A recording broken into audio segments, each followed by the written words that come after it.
اب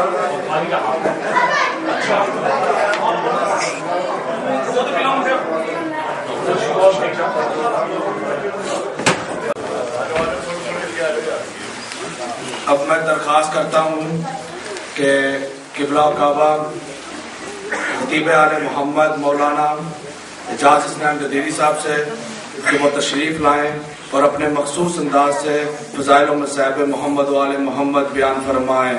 نعرہ تکبیر، نعرہ رسالت، نعرہ حیدری، حسینیت، یزیدیت، برائے خوشنودی امام زمانہ علیہ السلام پر خلوص بلند تر صلوات۔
اعوذ باللہ من الشیطان الرجیم، بسم اللہ الرحمن الرحیم۔ الحمدللہ الذی ہدانا لہذا وما كنا لنهتدی لولا ان هدانا الله لقد جاءت رسل ربنا بالحق والصلاة والسلام على الغیث والاکرام مولانا مولا الکونین جد الحسن والحسین ابی القاسم محمد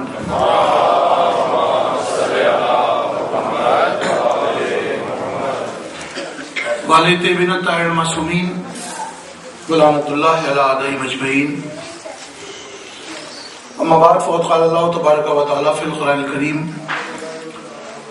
وفرقان الحمید وقال الحق، بسم اللہ الرحمن الرحیم، انا آتیناک الکوثر فصل لربک وانحر انا شانئک هو الابتر۔ صلوات پر محمد۔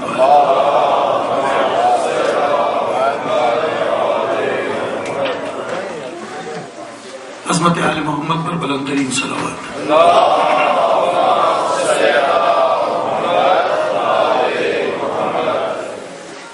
سورہ کوثر کے ذیل میں ہم نے اپنی باتوں کا آغاز کیا تھا اور اسی سلسلے کو انشاءاللہ مسلسل کرنا ہے۔ ارشاد ہو رہا ہے کہ میرے پیغمبر، بے شک ہم نے آپ کو کوثر عطا کیا، آپ نمازیں پڑھیں، قربانیاں پیش کریں، آپ کا دشمن ابتر ہوگا، مقتول نسل ہوگا، بے اولادہ ہوگا۔ کل میں نے اپنے محترم سننے والوں کی خدمت میں عرض کیا تھا کہ قرآن نے کبھی ایسا لہجہ اختیار نہیں کیا جس میں ایسا لگ رہا ہو قرآن کسی کو بددعا دے رہا ہے، لیکن اس سب سے مختصر سورے میں، جسے سورہ کوثر کے نام سے عالم اسلام جانتا ہے، اس کے آخری فقرے میں قدرت نے وہ لہجہ اختیار کیا کہ جیسے کسی نے میرے حبیب کو تانا دیا تھا، جس کے جواب میں قدرت نے یہ لہجہ اختیار کیا کہ میرے پیغمبر، انا آتیناک الکوثر، بے شک ہم نے آپ کو کوثر عطا کیا، فصل لربک، آپ اپنے پروردگار کی نمازیں پڑھیں، وانحر، اور قربانیاں پیش کریں۔ آخری فقرہ یہ ہے کہ انا شانئک هو الابتر، بے شک آپ کا دشمن ابتر ہوگا۔ یہ لہجہ بڑا عجیب سا ہے، اور میں نے کل یہ عرض کیا تھا کہ کائنات کی ہر شے اپنی ضد کے ذریعے پہچانی جاتی ہے۔ اگر دوپہر میں لو نہ چلے تو نسیم سحری کی ٹھنڈک کا اندازہ ممکن نہیں ہے۔ اگر گلشن میں کانٹوں کی چبھن نہ ہو تو پھولوں کے لمس کا احساس میسر نہ آئے۔ اگر کائنات سے جھوٹے نکال دیے جائیں تو سچوں کا پہچاننا مشکل ہو جائے۔ اگر دنیا میں باطل پرستوں کا وجود نہ پایا جائے تو حق پرستوں کا جینا مشکل ہو جائے۔ اس کا مطلب دنیا کی ہر شے اپنی ضد کے ذریعے پہچانی جاتی ہے۔ میرے پیغمبر نے جو کہ محبتوں کا شاہکار تھا، جس نے اپنی پوری زندگی، اپنا پورا وجود، اپنی پوری زندگی اور اپنا سارا سرمایہ پوری کائنات میں اسلام کے حوالے سے اس لیے صرف کر دیا تاکہ نفرتوں کے اس ماحول میں محبت کا وہ سلسلہ قائم ہو جائے کہ جہاں پر تمام تر دین موجود تھے لیکن اسلام کو وہ فوقیت، وہ افضلیت، وہ برتری، وہ کمال دے کر کے قدرت نے بھیجا تھا تاکہ میرا حبیب ساری کائنات کو محبت کا پیغام دیتا چلا جائے۔ اور اس کا ثبوت یہ ہے کہ عرب کا وہ معاشرہ، عرب کی وہ سوسائٹی، عرب کے وہ لوگ جن کی اپنی ذہنی پستی کا عالم یہ تھا کہ جو معاشرہ پستی میں گرتے گرتے خدا خور ہو چکا تھا، اسے خدا پرست بنانے کا فن آمنہ کے لال کو آتا تھا۔ جس معاشرے میں ہر گلی کے موڑ پر جام و سبو کی باتیں ہو رہی تھی، جو معاشرہ الکوہلک ہو چکا تھا، اس کے شراب زدہ ہاتھوں سے شراب کے جام چھٹوا کے اسے کوثر کے جام سے روشناس کرا دینا، یہ آمنہ کے لال کے کردار کا کمال تھا۔ جہاں پر بیٹیاں زندہ دفن ہو رہی تھی، جہاں پر عورت کی کوئی حیثیت نہیں تھی، جہاں صرف اور صرف عورت وقت گزاری کا ایک ذریعہ تھی، ایسے ماحول میں پیغمبر نے بیٹی کی تعظیم کو قیام کر کے پوری دنیا کے سامنے وہ پیغام دیا کہ دیکھو، عورت واجب الاحترام ہے۔ عورت واجب الاحترام اس لیے ہے کہ عورت ہر زمانے میں، ہر دور میں تمہاری زندگی کی محافظ ہوا کرتی ہے، اور میں اپنی بیٹی کی تعظیم کر کے پوری کائنات کو یہ میسج دے رہا ہوں کہ عورت قابل قدر ہے، قابل احترام ہے۔ اس کا احترام ساری کائنات میں اس لیے ہونا چاہیے کہ اس نے تم کو وجود دیا ہے اور اس کے بعد یہ تمہاری نسل کا ذمہ دار ہوتی ہے۔ اب میں یہاں پر ایک جملہ کہا کرتا ہوں کہ رسول اعظم نے بیٹی کی تعظیم نہیں کی، بلکہ ایک منصبدار تھا جو دوسرے منصبدار کی تعظیم کر رہا تھا۔ لفظ آپ تک پہنچ رہی ہے، ایک منصبدار تھا جو دوسرے منصبدار کی تعظیم کر رہا تھا، یا یوں کہا جائے کہ ایک منصبدار دوسرے منصبدار کی تعظیم نہیں کر رہا بلکہ مملکت رسالت کا تاجدار، مملکت عصمت کے تاجدار کی تعظیم کرتا ہوا نظر آ رہا۔ یہ رسول کی بیٹی ہے، اکلوتی بیٹی ہے، اور پیغمبر اعظم نے عرب کے اس معاشرے میں زندگی گزاری کہ جہاں پر رنگ و نسل کے ایسے ایسے خود موجود تھے کہ جہاں صرف رنگ کی باتیں ہوں، جہاں صرف نسل کی باتیں ہوں، ایسے رنگ زدہ اور نسل زدہ معاشرے میں پیغمبر نے پیغام دیا کہ اسلام برابری کا پیغام دے رہا ہے۔ اسلام نے مساوات کی وہ بات کی ہے، اور اس بات کو صرف بات کی حد تک نہیں رکھا بلکہ رسول اعظم نے اسے عملی طور پر پیش کر کے بتایا کہ جہاں گورے اور کالے میں اس قدر امتیاز ہو، ایسے معاشرے میں ہم کالے کو وہ مقام عطا کریں گے کہ جہاں کسی گورے کی رسائی ممکن نہیں۔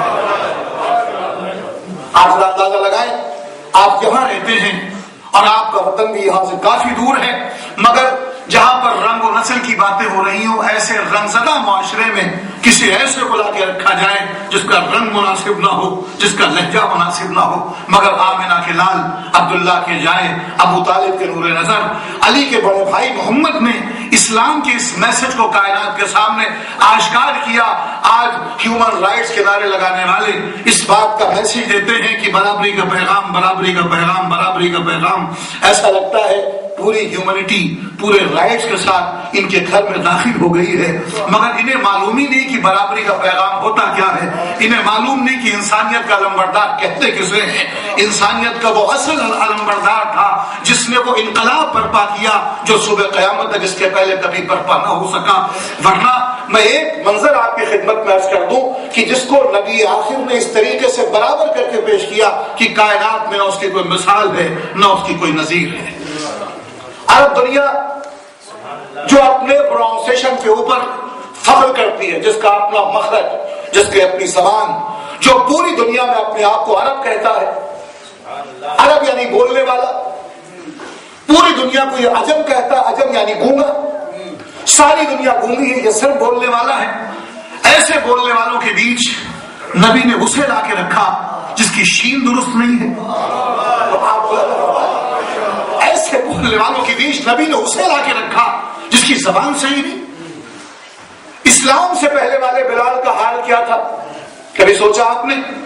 اسلام سے پہلے والے، جب تک اسلام کے دامن سے بلال متمسک نہیں ہوا تھا، بلال کا حال یہ تھا، کبھی ابو لہب نے پکارا بلال وہاں چلا گیا، کبھی ابو جہل نے پکارا بلال وہاں چلا گیا۔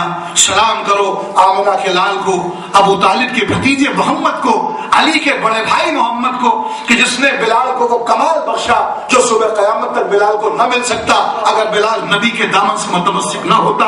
ادھر بلال نے لا الہ الا اللہ کہا، ہاتھوں کی ہتھکڑیاں ٹوٹ گئی۔ بلال نے محمد رسول اللہ کہا، پیروں کی بیڑیاں ٹوٹ گئی۔ حضور غلام بلال آزاد ہو گیا۔ اب تک کا کمال یہ تھا بلال کا، یہ میں لفظ سرد کر رہا ہوں، اب تک کا بلال کا کمال یہ تھا کہ ایک کے پکارنے پر وہاں گیا، دوسرے کے پکارنے پر وہاں گیا۔ سلام کرو آمنہ کے لال کو جس نے وہ انقلاب برپا کر دیا کہ اب عالم یہ ہے جب بلال آزاد ہو گیا تو نبی نے بلال کو وہاں لا کے رکھا جہاں کسی گھوڑے کی رسائی ممکن نہ تھی۔ بلال کو نبی نے گلدستہ اذان پر یوں سجایا جیسے کسی حسین گلکدے میں سیاہ گلاب کو سجا دیا جائے۔ مکے کی حسین وادیوں میں، میں جملہ سر کر رہا ہوں، مکے کی حسین وادیوں میں ایک کالا بلال، مکے کے حسن میں اضافہ تو تھا، نقص کا پہلو نہ تھا۔ آپ بلانا فرما رہے ہیں، اور بلال کو نبی نے گلدستہ اذان پر لا کے رکھا۔ منظر بدل گیا، مزاج بدل گیا، لوگ بدل گئے، انداز بدل گیا۔ اب جب بلال گلدستہ اذان پر آئے تو اسے کہتے منظر کا بدلنا، اسے کہتے انقلاب کا لانا۔ اب جب بلال گلدستہ اذان پر آئے اور بلال نے آواز دینی شروع کی تو کل کے زمانے اور آج کے زمانے میں فرق ہو گیا۔ کل کا زمانہ وہ تھا کہ جب بلال کو کافر معاشرہ پکارتا تھا، بلال کبھی وہاں جاتا تھا کبھی وہاں جاتا تھا۔ سلام کرو آمنہ کے لال کو جس نے بلال کو وہ کمال بخشا کہ اب جب بلال گلدستہ اذان پر ہے اور جب بلال آواز دے رہا ہے تو سارا مجمع دوڑا چلا آ رہا ہے۔ بھائی ملازہ فرما رہے، سارا مجمع دوڑا چلا آ رہا ہے۔ اور اس جملے کو آپ محسوس کریں کہ کل اگر بلال کسی ایک کے کام میں مصروف ہے اور دوسرے نے پکارا تو بلال کے اندر اتنی جرأت، ہمت اور صلاحیت ہے کہ بلال کہہ سکتا ہے ٹھہر جا ابھی کام کر لوں تب آتا ہوں، اس کام کو نپٹا لوں تب آتا ہوں۔ مگر ہمارا کروڑ سلام ہو اس کالے بلال کے جلال پر جب بلال گلدستہ اذان پر ہو اور بلال آواز دے رہا ہو تو مکے کے کسی رئیس میں یہ دم نہیں ہے جو کہہ سکے بلال ٹھہر جا ابھی آتا ہوں۔ صلوات پر محمد والے ہو۔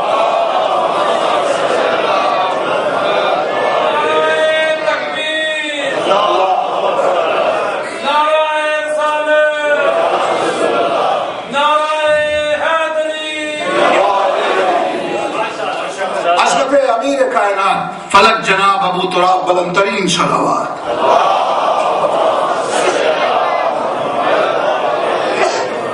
یہ ہے وہ میسج، یہ ہے وہ پیغام جو ہم مجلسوں کے ذریعے سے لوگوں تک پہنچانا چاہتے ہیں۔ یہ مجلسیں اسلامی اوپن یونیورسٹی ہیں جہاں ہر مزاج کے طالب علم کو آنے کی اجازت ہے۔ آئیے، وائٹ مائنڈیڈ ہو کے آئیے اور لے کے جائیے، اس لیے کہ یہاں سے کبھی کوئی خالی ہاتھ واپس نہیں گیا۔ یہ حسین کی بارگاہ ہے۔ 5 برس اور 8 برس کے بچے سے لے کر کے 80 برس کے بزرگ تک اتنا کچھ فیڈ بیک ہو جاتا ہے کہ پھر اسے کہیں جانے کی ضرورت نہیں ہوتی. یہ حسین کے در کا کمال ہے. 2 مہینے 8 دن تک تو محرم کے، اس کے بعد سال مجلسوں کا سلسلہ. میں آپ کی خدمت میں ایک جملہ عرض کر دوں کہ آخر یہ مجلسیں دیتی کیا ہیں؟ یہ مجلسیں وہ شعور ڈیولپ کرتی ہیں جو دنیا میں کسی قوم کے پاس نہیں پایا جاتا. ہمارا چھوٹا سا بچہ ہو، چاہے ہمارا جوان ہو، چاہے ہمارے بزرگ ہو، ہمیں ان مجلسوں سے وہ فیڈ بیک ملتا ہے جو دنیا کی کسی یونیورسٹی میں نہیں ملتا. 1 گھنٹے میں، 50 منٹ میں، 40 منٹ میں، اور آپ نے تو وہ اہتمام کیا ہے کہ زبان بھی باقی رہے، فیڈ بیک بھی ہوتا رہے، آپ کا پنجابی ذاکر بھی آ جائے، اردو اسپیکنگ بھی آ جائے، تاکہ سارا کا سارا سلسلہ اس قدر معتبر ہو جائے کہ زبان بھی محفوظ رہے، عقیدہ بھی سلامت رہے، اور مجلسوں کا سلسلہ بھی باقی رہے. ایک سلامت پڑھیں عظمت آل محمد بابا.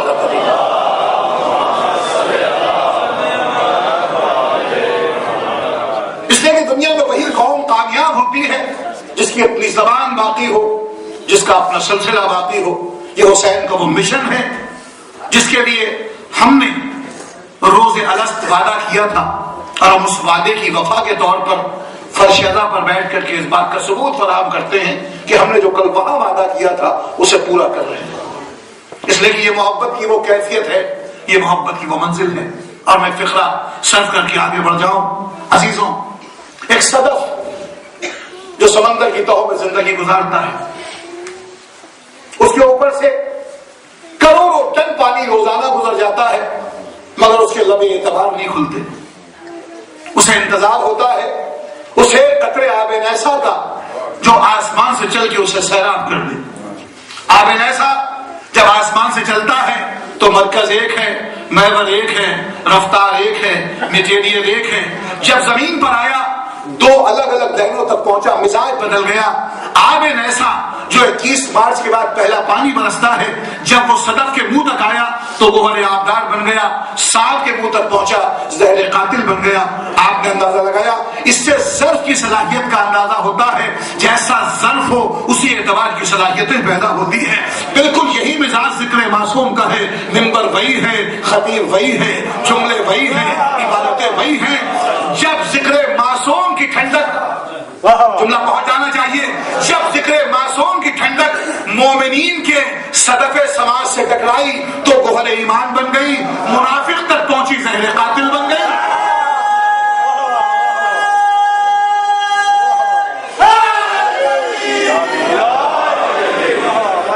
یہ ہے ذکر معصوم کا مزاج.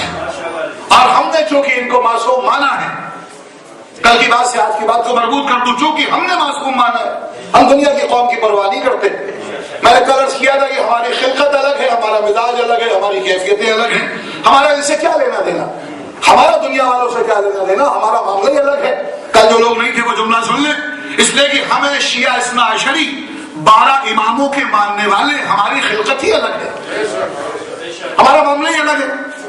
آج میں اس بات کو بالکل کنٹینیو کر دوں، جو لوگ کل نہیں تھے وہ سنیں. ہمارا معاملہ الگ اس لیے ہے کہ دنیا کے لوگ جن میٹیریل سے بنے وہ ہیں 4 چیزیں: آگ، پانی، مٹی، ہوا. یاد ہے جملہ؟ دنیا کے لوگ 4 چیزوں سے بنائے گئے. جو میٹیریل جس کو میٹیریل کہتے ہیں آپ، آگ، پانی، مٹی، ہوا، جسے خالص زبان میں عناصر اربع کہتے ہیں. 4 چیزیں.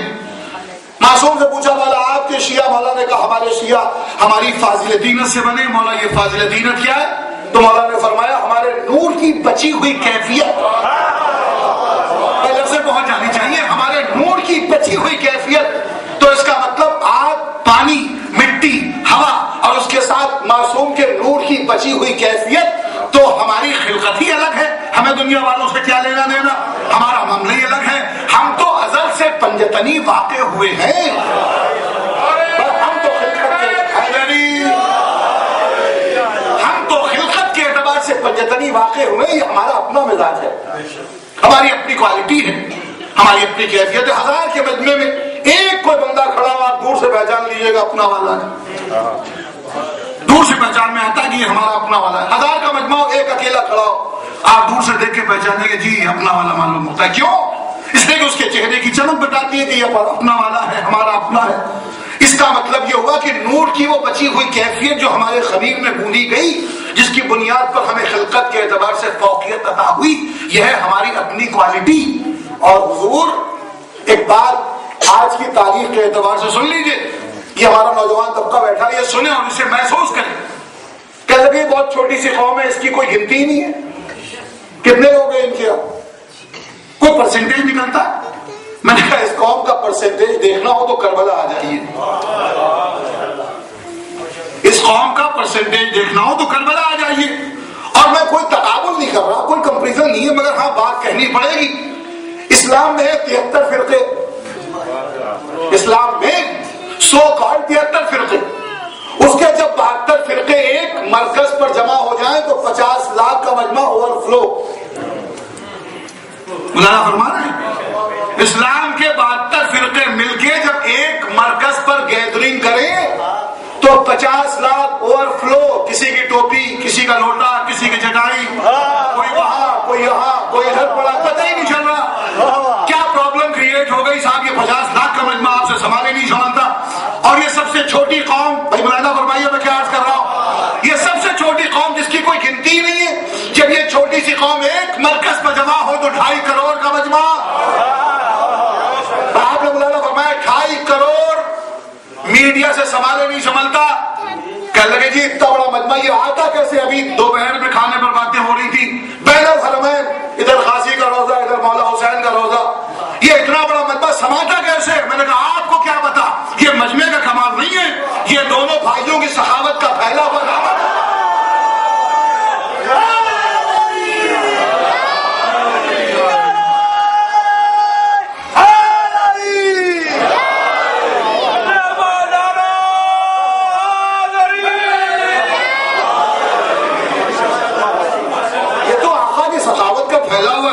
جو ہے وہ سنتا چلا آ رہا، ایک نہیں دو نہیں 2.5 کروڑ.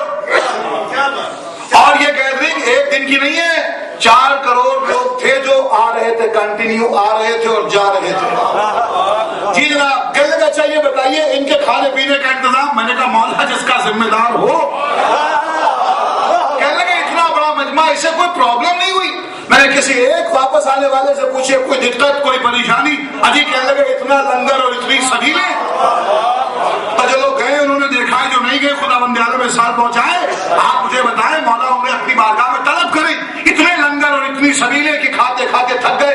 کہنے لگے اچھا ان کے ہاتھوں پر قرآن دے کے پوچھیے انہیں کوئی پریشانی تو نہیں ہوئی؟ میں نے کہا معاف کیجیے گا، کربلا سے واپس آنے والے کو قرآن اٹھانے کی ضرورت نہیں ہوتی. کہنے لگے کیوں؟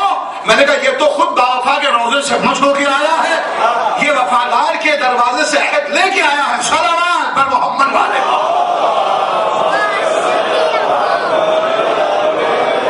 کیا پریشانی ہے؟ یہ سب سے چھوٹی سی قوم پھر بھی آپ کو پریشانی ہے. یہ اپنا کرتے پھر بھی پریشانی ہے، یہ اپنا کھاتے پھر بھی پریشانی ہے، یہ اپنا بانٹتے پھر بھی پریشانی ہے. بھائی مولانا فرما رہے اپنا کھائیں گے اپنا بانٹیں گے، ان کا سارا معاملہ سارا سسٹم ان کا اپنا ہے. اس کے باوجود ادھر محرم کا چاند نمودار ہوا. ہندوستان پاکستان کی بات کیجیے، محرم کا چاند نمودار ہوا. اب آپ یہاں بیٹھے، محرم کا چاند نمودار ہوا. اختیاری طور پر، غیر اختیاری طور پر، شعوری طور پر، لاشعوری طور پر، فکری طور پر، غیر فکری طور پر، کوئی جو بھی ہے وہ اس سسٹم سے جڑتا چلا جا رہا ہے. آپ بتائیے کپڑے والا، تبرک والا، تعزیے والا، روٹی والا، یہ سارے کے سارے اس ایک مشن سے جڑتے چلے جا رہے ہیں، اس لیے کہ یہ آقا حسین کا وہ مشن ہے جو ساری کائنات کا محیط ہے. اور میں بڑی ذمہ داری کے ساتھ یہاں بیٹھ کے جملہ کہہ رہا ہوں، آپ بہت ترقی کر گئے، خدا بند عالم اس سلسلے کو اور آگے بڑھا دے اور ترقی کی منزلیں اور آگے بڑھ جائیں. میں آپ کی خدمت میں جملہ عرض کروں کہ جب دنیا ترقی کی اس منزل پر پہنچ جائے، یہ بچے ہمارے اس بات کو سمجھیں گے کہ جب اسپیس کی آوازیں قید ہوں تو ساری کائنات کے اسپیس پر 2 جملوں کی حکومت ہوگی. ایک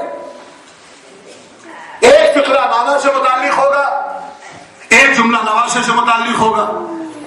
جب ساری دنیا پر، جب سارے اسپیس کی آوازیں قید ہونے لگے تو 2 فقرے ہوں گے جو ساری کائنات پر سربلند ہوں گے. ایک فقرہ نامہ سے متعلق، ایک دوسرا جملہ نواسے سے متعلق. جو جملہ نامہ سے متعلق ہوگا وہ ہوگا اشہد ان محمد الرسول اللہ. جو جملہ نواسے سے متعلق ہوگا وہ ہوگا یا حسین. مگر دونوں کا بیسیکلی فرق یہ ہے کہ اشہد ان محمد الرسول اللہ کہنے کے لیے مسلمان ہونا شرط ہے،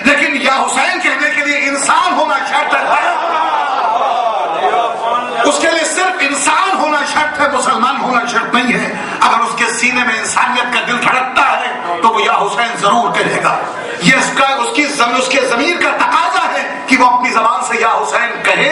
صلوات پر محمد والے.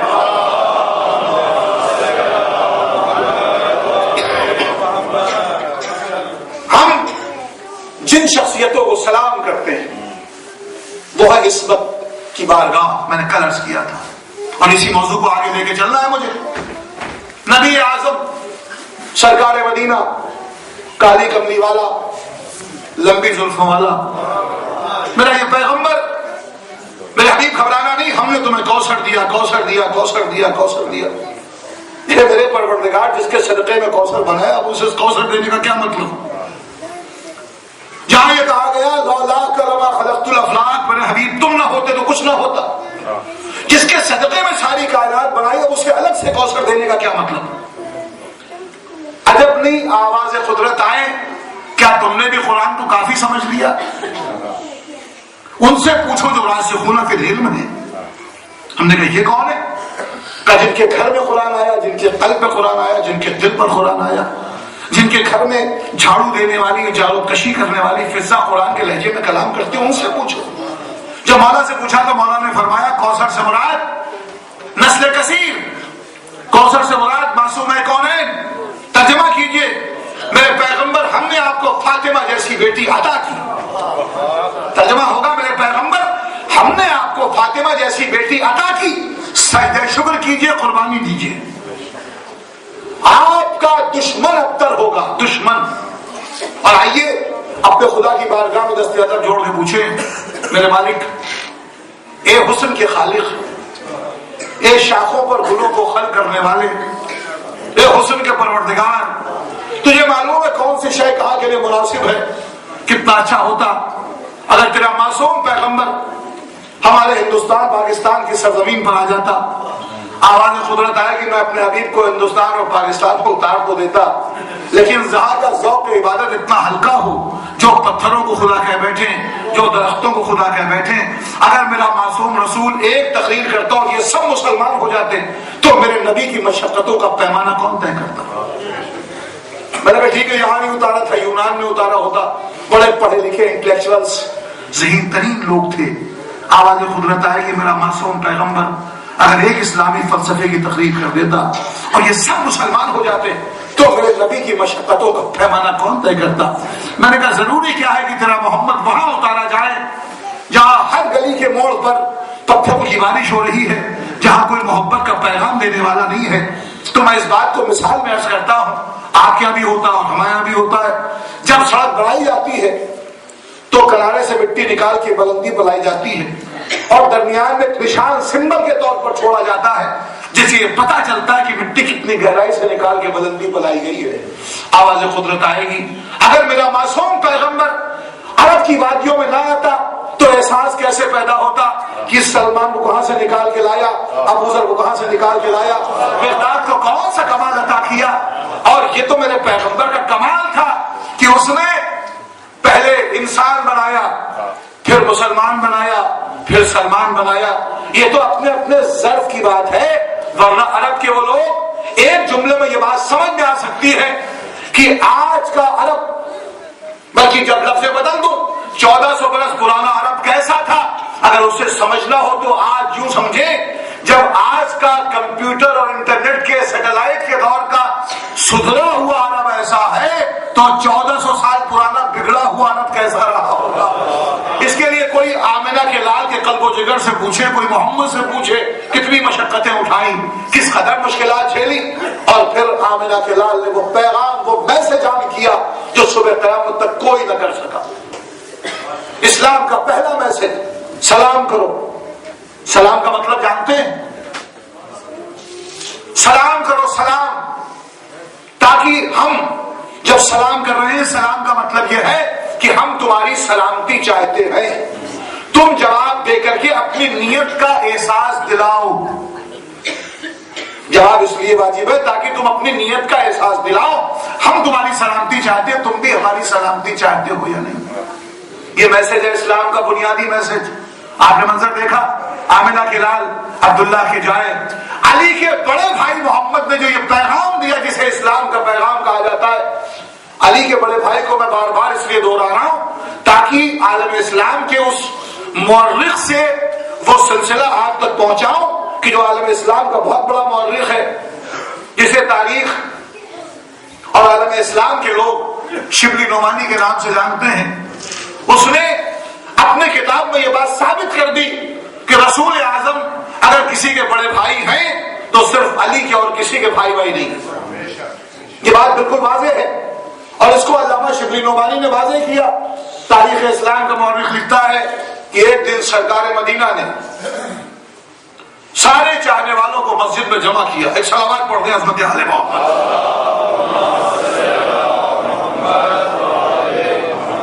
نہیں، یہ والی صلوات نہیں.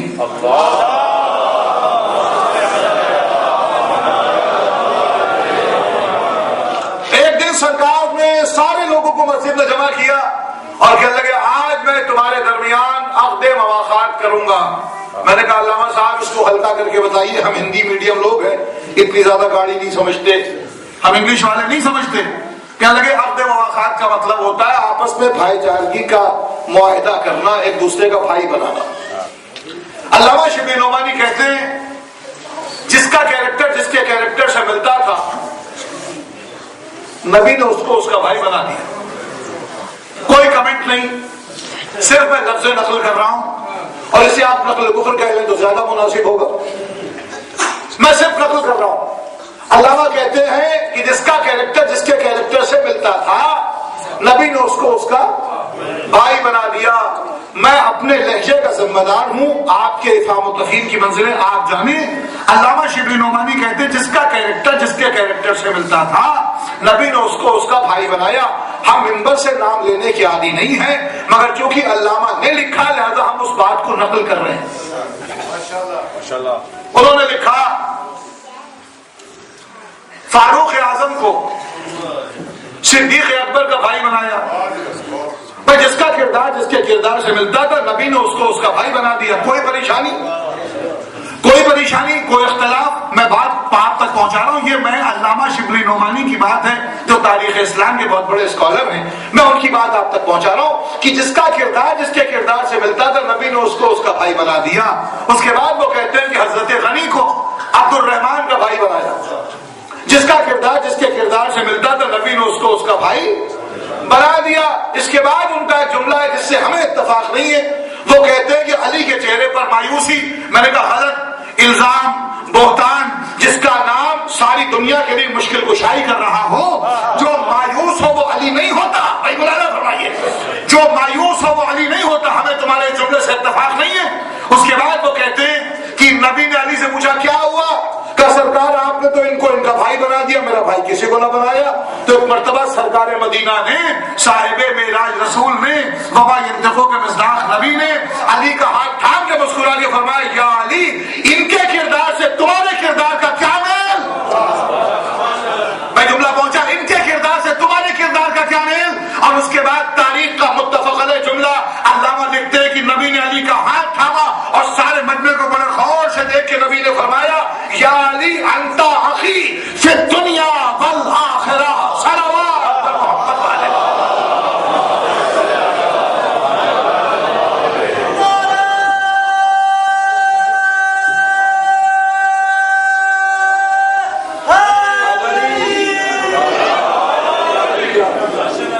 عظمت امیر کائنات فلک جناب ابو تراب بلند ترین صلوات.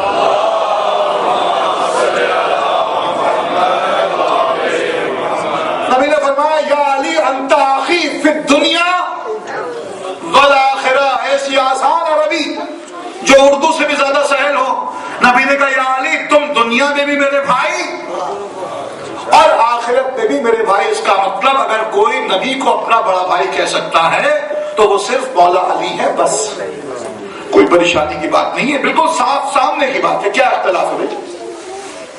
اس میں کیا اختلاف ہے؟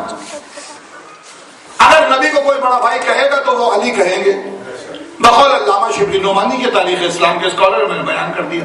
اب تو کہیں جانے کی ضرورت ہی نہیں، ماشاءاللہ یہ لائبریری نیٹ کے اوپر ساری کتابیں موجود ہیں، آپ بیٹھیے اور دیکھتے چلے جائیے.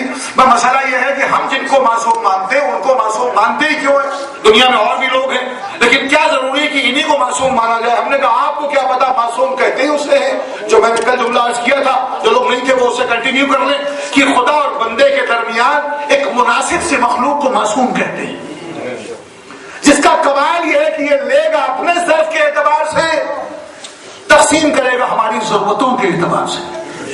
اسے معلوم ہے کہ تمہارے ظرف میں کتنی صلاحیت ہے، اسے پتا ہے سلمان کو کتنی ضرورت ہے، ابو ذر کو کتنی ضرورت ہے، مقداد کیا سپلائی کی کتنی ضرورت ہے.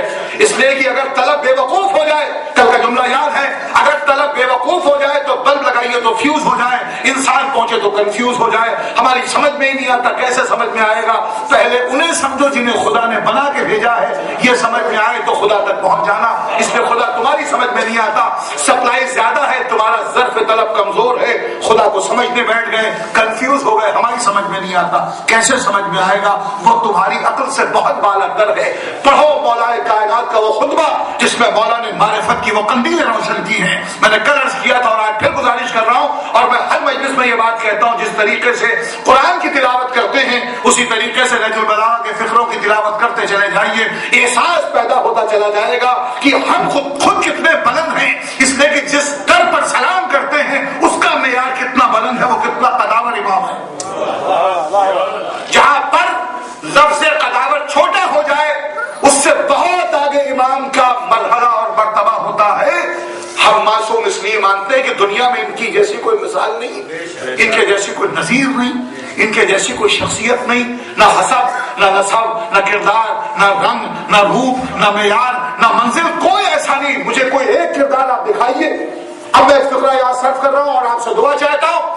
عزیزوں، اہل بیت کے معنی لغت میں تلاش نہ کیجیے گا، اہل بیت کے معنی لغت اور ڈکشنری میں تلاش نہ کیجیے گا، اس لیے کہ لغت محدود ہے، اہل بیت کے معنی لامحدود ہے. میں جملہ سن لیجیے گا، لغت میں لغت محدود، ڈکشنری محدود، اہل بیت کے معنی لامحدود. اور لغت میں الفاظ کے معنی تو ملا کرتے، کردار کے معنی نہیں ملا کرتے.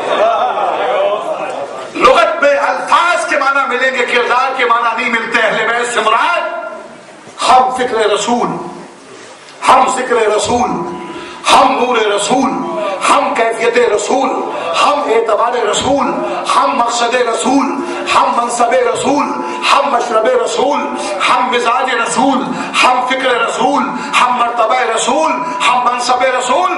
ہمیں کوئی بڑی سے بڑی پرانی سے پرانی تاریخ دکھائیے، نئی سے نئی، جھوٹی سے جھوٹی، سچی سے سچی، اور بخار کے عالم میں لکھی گئی پھر بھی سچی صحیح. کوئی تاریخ ہمیں ایسی دکھائیے جس میں کوئی یہ کہہ رہا ہو کہ ہم نبی کے پاس بیٹھے تھے تو ہم نے جبرائیل کو آتے ہوئے دیکھا، وحی کے الفاظ کو سنا. مولانا فرمانے کوئی تاریخ ہمیں نہیں ملتی جس میں کسی ایک نے یہ دعویٰ کیا ہو کل ہم سرکار کے پاس مسجد میں بیٹھے تھے تو ہم نے جبرائیل کو آتے ہوئے دیکھا، وحی کے الفاظ کو سنا. لیکن ہمارا کروڑ و سلام ہو اس بچے پر جو غار حرا میں نبی کے سینے پر سر رکھے ہوئے آرام کر رہا ہے، مسکرا کے اٹھا، کہتا اللہ کے رسول پہلی وحی مبارک ہو، پہلی وحی مبارک ہو، پہلی وحی مبارک ہو. نبی نے کہا یا علی کیا ہوا؟ کہا سرکار ہم نے جبرائیل کو آتے ہوئے دیکھا، وحی کے الفاظ کو سنا. تو نبی نے مسکرا کے آواز دی، یا علی تم تو وہی دیکھتے ہو جو ہم دیکھا کرتے ہیں، تم تو وہی سنتے ہو جو ہم سنا کرتے ہیں. یہ ہے ہم فکر رسول، ہم ذکر رسول، ہم نور رسول، ہم کیفیت رسول، ہم اعتبار رسول، ہم مقصد رسول. اب تو سمجھیے کہ ہم نشین ہوتا ہے، جانشین جانشین ہوتا ہے. صلوات پر محمد والے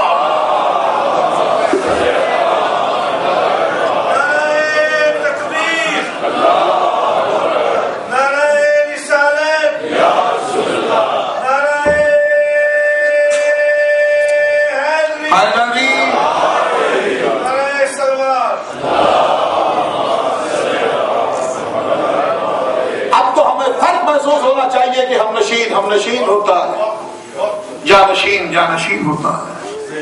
ہم جانتے ہیں کہ ان کی عصمت کا معیار کیا ہے. خدا اور بندے کے درمیان جو شخصیتیں رابطہ اور وسیلہ ہوں انہیں معصوم کہتے ہیں. اور کل کا جملہ میں نے کہا تھا مسلسل اشرے میں کام آئے گا. ما فوق البشر، ہم بشر، وہ خالق، یہ بیچ والے ما فوق البشر، نہ یہ خالق ہے نہ یہ مخلوق. یہ عبد اور معبود کے درمیان کی کوالٹی ہے جسے معصوم کہتے ہیں. ایک نہیں، دو نہیں، 14. اور ان کی سب سے بڑی کوالٹی سن لیجیے، ہمارے لیے فخر کا مقام ہے. کوئی شخص اپنی ایک اولاد کے بارے میں ذمہ داری نہیں لے سکتا اس کے کیریکٹر کی. ہم اپنی بات کر رہے ہیں، اپنی دنیا کی بات کر رہے ہیں. ہمارے سماج، ہماری سوسائٹی میں اپنے زمانے کا بہت بڑا ڈاکٹر اپنے بیٹے اور اپنے شاگرد کے بارے میں نہیں کہہ سکتا کہ یہ بھی اس کمال کو پہنچے گا. اپنے زمانے کا شاعر کہے گا، گارنٹی دے گا 100% یہ بھی شاعری کرے گا. اپنے زمانے کا خطیب اپنے بیٹے کے بارے میں نہیں کہہ سکتا کہ یہ بھی خطابت کی دنیا میں نام روشن کرے گا. ایسا کوئی ہے؟ یہ ہے جنریشن گیپ، نسلی فاصلہ.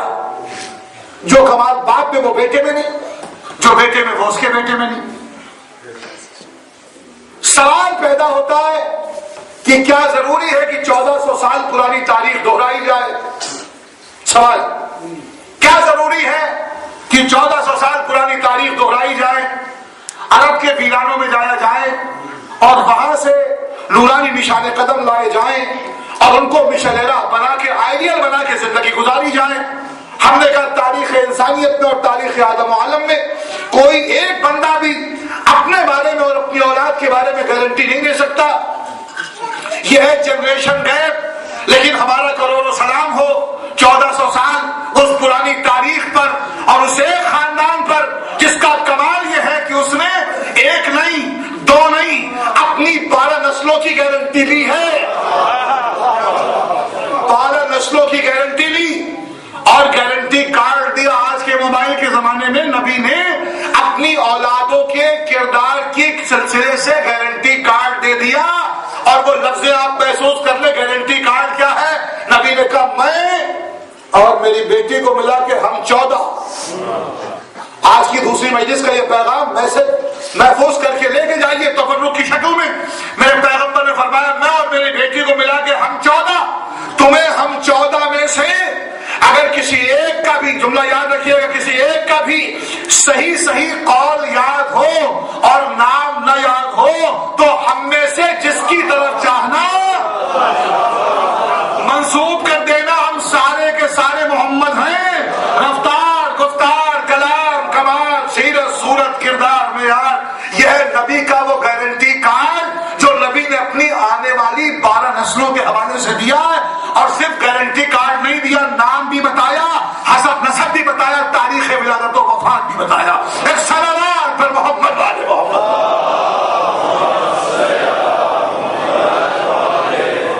اس سے بڑھ کے معیار حق اور کیا ہوگا؟ یہ ہے نبی کا پیغام، یہ ہے وہ منزل، یہ ہے عصمت کدے کی وہ قندیلیں جن کا مزاج ایک جیسا. یہ ہے وہ بالادری کہ جہاں نام الگ الگ ہے، رنگ و روغن ایک ہے. جہاں کیریکٹر میں، کردار میں، مزاج میں کہیں کوئی فرق نظر نہیں آتا. بقیہ باتیں پھر ہوں گی.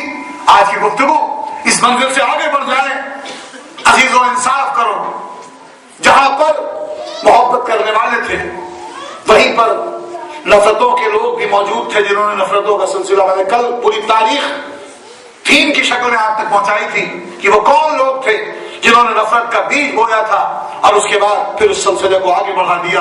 اور پھر انہی میں سے ایک کیریکٹر جس نے آگے بڑھ کے مدینے میں ظاہری طور پر حکومت اختیار کر کے یہ کہا ہمیں حسین سے بیعت چاہیے، ہمیں بیعت چاہیے.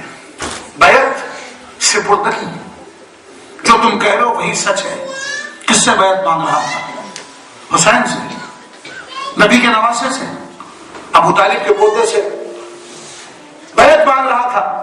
اور جب میں نے کل کہا تھا کہ بیعت کی بھیک مانگنے والا شہزادہ نہیں فقیر زادہ ہوتا ہے، اور یہ اپنے زمانے کا فقیر زادہ اور اس کا یہ میسنجر جب وہ بیعت کی بھیک اور بیعت کا کشکول لے کے آگے بڑھا تو فاطمہ کے لال نے انکار کر کے بتایا کہ جو بات پہلے دن تھی وہی آج بھی ہے. اور اسی انکار کو حسین نے کائنات کے سامنے آشکار کر دیا. یہ محرم، یہ مجلسیں، یہ کربلا، یہ ذکر یہ شہیدوں کا نام لینا یہ اسی انکار مسلسل کا وہ میسج ہے جو ہم حسینیت کے اس پیغام کو آگے بڑھا رہے ہیں کہ جو سلسلہ کل تھا وہی آج بھی ہے، جو انکار حسین نے کل کیا تھا ہم اسی حوالے سے آج اس میسج کو آگے بڑھانا چاہتے ہیں۔ عزیزوں، ولید کا دربار، فاطمہ کا لال، اور جب ولید کے دربار سے واپس پلٹے حسین تو کیا دیکھا؟ گھر کے دروازے پر بہن سر کے بالوں کو پریشان کیے ہوئے کھڑی ہے۔ حسین نے کہا زینب میری موجودگی میں اتنا پریشان کیوں ہو؟ کہا بھیا تم دربار میں جاؤ اور تمہاری بہن اتنا بھی پریشان نہ ہو۔ حسین نے ایک فقرہ کہا، بہن ہم سے یزید نے بیعت طلب کی ہے۔ کہا بھیا پھر؟ کہا بہن تم اس بارے میں کیا کہتی ہو؟ جملہ سنیے گا، میری ماں بہنیں بھی سن رہی ہیں، جملہ سنیں اور محسوس کریں۔ تو مرتبہ ثانیہ زہرا نے فرمایا بھیا امتحان لینا چاہتے ہو؟ جس فاتح اعظم علی کا لہو تمہاری رگوں میں ہے اسی علی کا لہو زینب کی رگوں میں بھی ہے۔ اے بھیا جس ماں فاطمہ نے تمہیں شیر پلایا ہے اسی فاطمہ کا شیر زینب کی رگوں میں بھی ہے۔ اے بھیا فرق یہ ہے تمہارے سر پر بابا کا امامہ ہے، میرے سر پر ماں کی 72 پیمند کی رضا ہے۔ تیرے انکار کے ساتھ زینب کا انکار شامل ہے۔ یہ جملہ سننا تھا۔ حسین نے اپنے سر کو خدا کی بارگاہ میں رکھا، پروردگار گواہ رہنا میرے انکار کے ساتھ زینب کا انکار بھی شامل ہے۔ یہ کہہ کے حسین نے سر اٹھایا اور آواز دی بہن انکار تو کر دیا مگر بڑی قربانیاں پیش کرنی ہوں گی۔ زینب نے کہا بھیا کیسی قربانی؟ اور اس کے بعد جناب ثانیہ زہرا چونکہ آپ عالمہ غیر معلمہ کہتے ہیں تو اس روایت پر اعتراض نہیں ہونا چاہیے۔ علی کی بیٹی نے کہا بھیا کیسے قربانی؟ اگر کربلا میں تمہارا عباس جیسا ایک بھائی قربان ہوگا تو زینب کربلا میں اپنے 2 بھائیوں کی قربانی پیش کرے گی، ایک عباس اور دوسرے حسین۔ اے بھیا جب تم خیمے سے مقتل کی طرف جاؤ گے تو تمہاری آغوش میں ششماہا ہوگا، جب تم واپس خیمے میں آؤ گے تو ششماہے کی لہر بنا کے خالی ہاتھ واپس آؤ گے۔ اے بھیا زینب بھی اسی انداز کی قربانی پیش کرے گی۔ زینب جب مدینے سے چلے گی تو اس کے ساتھ 4 سال کی سکینہ ہوگی۔ زینب جب واپس مدینے آئے گی تو سکینہ کی لہر قید خانہ شام میں ہوگی۔ اے بھیا کربلا میں تمہارے 2 بیٹے قربان ہوں گے۔ صاحبان اولاد ہے، بہت کافی ہے رونے کے لیے۔ ایک ماں ہے جو فقرہ کہہ رہی ہے بھیا کربلا میں تمہارے بھی 2 بیٹے قربان ہوں گے، زینب کے بھی 2 بیٹے قربان ہوں گے، مگر بھیا بڑا فرق ہے، تمہارے دونوں بیٹے شہزادے ہیں، زینب کے دونوں بیٹے غلام ہیں۔ جملہ سن لیا آپ نے، میں نے پڑھ دیا، بڑی آسانی سے سن لیا۔ اے بھیا کربلا میں تمہارے بھی 2 بیٹے، زینب کے بھی 2 بیٹے، مگر دونوں کا فرق یہ ہے تمہارے دونوں بیٹے شہزادے، زینب کے دونوں بیٹے غلام۔ اس کے بعد قیامت کا جملہ ثانیہ زہرا نے کہا اے بھیا مگر دونوں کا فرق سنو، جب کربلا میں تمہارے علی اکبر اور علی اصغر قربان ہو جائیں گے تو زین العابدین سے تمہاری نسل باقی رہے گی، مگر بھیا جب زینب کی اون محمد قربان ہو جائیں گے تو زینب کی نسل ختم ہو جائے گی، کوئی زینب کو ماں کہنے والا نہ ہوگا۔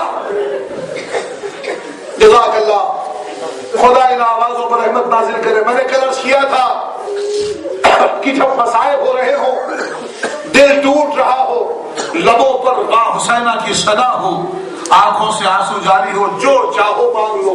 مولا نے فرمایا یہی وہ وقت ہوتا ہے جب ہماری دادی زہرا کے ہاتھ دعا کے لیے اٹھے ہوتے ہیں۔ جب زہرا دعا کر رہی ہو اس سے بہتر دعا کا کوئی موقع نہیں۔ جناب ثانیہ زہرا کہتی بھیا جب تم مقتل میں ایک سپاہی بھیجو گے تو کم سے کم دوسرا سپاہی، کم سے کم تم خیمے کے در پر بیٹھ کے داد شجاعت دو گے اور تم آواز دو گے جزاک اللہ، بھوک اور پیاس میں تمہارا یہ عالم۔ مگر بھیا زینب کا لشکر جب میدان میں ہوگا تو زینب کے جو سپاہی میدان میں ہوں گے ان کے ہاتھ پسے گردن سے بندھے ہوں گے اور کوئی داد شجاعت دینے والا نہ ہوگا، بلکہ منادی آواز دے گا آؤ تماشا دیکھو، یہ علی کی بڑی بیٹی زینب ہے، یہ ام کلثوم ہے۔ جزاکم ربکم خیر الجزاء۔ ہاں عزیزوں، جن دنوں کی یاد میں ہم سال گزارتے ہیں وہ دن آ گئے، وہ دن آ گئے اور انہی دنوں کی یاد میں سال گزرتا ہے، محرم آئے گا، مجلسیں برپا ہوں گی، وطن فون کر کر کے سارے کام چھوڑ دیے، کہا دیکھو کسی قسم کی کمی نہ ہونے پائے، ہم وطن سے ہزاروں کلومیٹر دور ہیں تو کیا ہوا، لیکن ایام اعزاں میں کوئی کمی نہ ہونے پائے، ہم ٹیلی فون کر کے رابطہ رکھتے ہیں۔ کیوں؟ اس لیے کہ وطن جا کے اس کا ماتم کرنا ہوتا ہے جسے وطن جانا نصیب نہ ہو سکا۔ اے کربلا کے قریب مسافر، تیری غربت پر ہمارا کروڑ سلام۔ میں نے کل عرض کیا تھا آپ کی خدمت میں، اور آئیے مسائل کی اس منزل پر ایک فقرہ عرض کر کے اپنی بات کو اس منزل سے مکمل کر دوں۔ عزیزوں، تاریخ انسانیت گواہ ہے اور تاریخ آدم و عالم گواہ ہے کہ کربلا کے پہلے اور کربلا کے بعد حسین ابن علی نے وہ سلسلہ پیش کر دیا کہ صبح قیامت تک کوئی مثال اور نظیر نظر نہ آئے۔ آپ ذرا اندازہ لگائیں، اس منزل کو ملحظہ فرمائیں کہ جب یہ قافلہ چلتے چلتے مکے اور مکے کے بعد جب یہ قافلہ آگے بڑھا تو ایک مرتبہ وہ منزل آ گئی کہ جس منزل کے اوپر جناب مسلم کے شہادت کی خبر مل گئی۔ آپ نے سن لیا، میں نے پڑھ دیا، تو عجیب قیامت کی منزل ہے۔ ادھر مسلم کے شہادت کی خبر ملی، مولا حسین بے چینی کے عالم میں ٹہل رہے ہیں۔ غازی عباس اور جناب مسلم کا جو رشتہ ہے اس سے آپ باخبر ہیں۔ عباس آگے بڑھے، آواز دی، آقا اتنا پریشان اور مضطرب آپ کو اس کے پہلے کبھی نہ دیکھا۔ مولا نے فرمایا عباس مسلم بڑی اذیتوں میں ہے، مسلم بڑی اذیتوں میں ہے۔ عباس کہتے ہیں آقا کیا ہوا؟ تو مولا نے فرمایا عباس دیکھو گے کچھی آقا۔ حسین نے اشارہ کیا، ساری زمینیں بست ہوئی اور ایک مرتبہ کوفے کا دارالامانہ بلند ہوا تو عباس نے کیا دیکھا؟ مسلم کے گلے پر ظالم کا خنجر ہے، مسلم کے گلے پر ظالم کا خنجر ہے۔ عباس نے ہاتھوں کو جوڑ کے آواز دی، آقا مجھے 2 لمحوں کی اجازت دیجیے۔ حسین نے کہا عباس اب کیا کرو گے؟ کہا آقا اس کے پہلے کہ مسلم کا لاشا زمین پر آئے میں اس کو اپنے ہاتھوں پر سنبھال لوں گا۔ مولا نے فرمایا عباس ارے ذرا زمین پر تو دیکھو۔ اب جو قاضی نے زمین پر دیکھا تو کیا دیکھا؟ اما زہرا سر کے بالوں کو پریشان کیے، ہاتھوں کو اٹھا کے آواز دے رہی، آ میرے قریب لال، میری آغوش میں آ جا، اے میرے قریب مسافر میری آغوش میں آ جا۔ مجلس ہو گئی، مصائب ہو گئے، رو لیا، پرسہ دے لیا، مگر ہاں رونے کا حق یہ ہے کہ جیسے زہرا روتی ہے ایسے روئے جیسے مولا نے فرمایا جیسے بھرے ہوئے گھر سے جنازہ نکل رہا ہو۔ اس لیے کہ ابھی آہستہ آہستہ وہ تاریخیں اور وہ غم کی منزلیں اس منزل کو پہنچ رہی ہیں کہ جن کے انتظار میں ہم نے سال گزارا تھا۔ ہم نہ روئیں گے تو کون روئے گا؟ جس کا اپنا جاتا ہے وہ روتا ہے، جس کے دل پہ چوٹ لگتی ہے وہ روتا ہے۔ آپ انصاف کریں عزیزوں، میں نے گفتگو بالکل مکمل کر دی۔ مولا حسین نے مسلم کی بیٹی کو اپنے قریب بلایا، سر پر ہاتھ رکھا اور سر پر ہاتھ رکھنے کے بعد میرے قریب آقا نے مسلم کی بیٹی کے کان میں 2 بندے پہنائے۔ سکینہ یہ منظر دیکھ رہی تھی، 4 برس کی بچی نے یہ منظر دیکھا اور ایک مرتبہ مسلم کی بیٹی نے اپنے آقا سے سوال کر لیا، اے مولا آپ تو میرے ساتھ ویسے پیش آ رہے ہیں جیسے یتیموں کے ساتھ پیش آتے ہیں۔ یہ جملہ سکینہ نے سنا، سمجھ گئی یتیموں کے ساتھ کیسے پیش آتے ہیں۔ یتیموں کے سر پر ہاتھ رکھا جاتا ہے، کانوں میں بندے پہنائے جاتے ہیں، مگر اللہ حسین کی شہادت کے بعد جب ظالم آگے بڑھا، کانوں سے بندے چھینے، چہرے پر تماچے مارے، سر سے ردا چھینی، پشت پر درے لگائے، کمسن بچی نے کربلا کا رخ کیا، اے بابا تیری سکینہ یتیم ہو گئی، اب تو کانوں میں بندے بھی نہ رہے۔ آپ نے کل مسلم وَسَيَعْلَمُ الَّذِينَ ظَلَمُوا أَيَّ مَنْقَلْبٍ يَنقَلِبُونَ ربنا تقبل منا انك انت